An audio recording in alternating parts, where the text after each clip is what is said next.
कल्याण, जी। आज हाइपोथायराइडिज्म के बारे में बताओ और इसके साइन सिम्टम्स क्या है। अच्छा, हाइपोथायराइडिज्म जब हमारे जिस्म में T3 T4 लेवल कम हो जाए और उसके बाद साइन एंड सिम्टम्स आने लगे तो इसको हम हाइपोथायराइडिज्म बोलते हैं। अब इसके हमारे पास टू टाइप्स है, एक हमारे पास प्राइमरी हाइपोथायराइडिज्म, एक हमारे पास सेकेंडरी हाइपोथायराइडिज्म। प्राइमरी हाइपोथायराइडिज्म जब भी होता है तो उसमें हमारे पास जो मसला होता है वो हमारे थायराइड ग्लैंड का ही होता है, उसके खिलाफ कोई एंटीबॉडी होती है।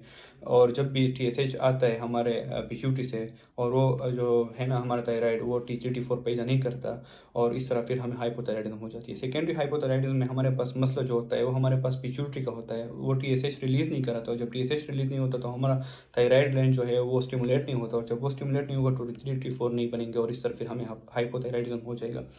अब इसके साइन एंड सिम्टम्स क्या है? सबसे पहले पेशेंट को जो है ना उसका मेटाबॉलिज्म रेट कम हो जाएगा, उसको कोल्ड इंटॉलरेंस होगी, उसकी गैस्ट्रिक मोबिलिटी जो है वो कम हो जाएगी, उसको वेट गेन हो जाएगा, उसको कंस्टिपेशन हो जाएगा।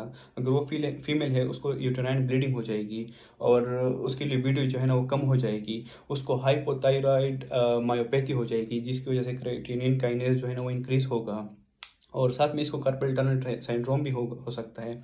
इसको जनरलाइज नॉन पिटिंग एडिमा होगा और इसके बाद जो है ना इसको ब्रेडिकार्डिया होगा, इसका मूड लो होगा, इसको हाइपो एक्टिविटी होगी, इसको लेथर्जी होगी, फटीग होगी।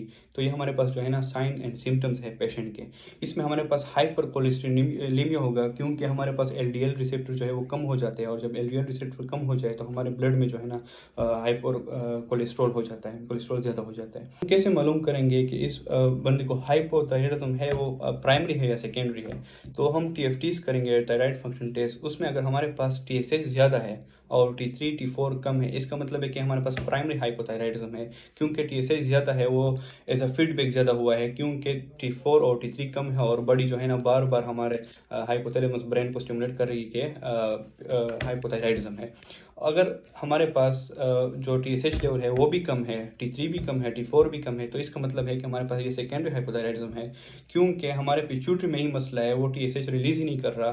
तो जब TSH भी कम होगा और साथ में फिर वो तो कम होना ही है, T3 और T4 तो कम होना ही है, तो ये हमारे पास सेकेंडरी हाइपोथायराइडिज्म है। तो हम इसको इस तरह जो है ना स्टडी करते हैं कि हमारे पास कौन सा हाइपोथायराइडिज्म है। साइन एंड सिम्टम्स हो गए।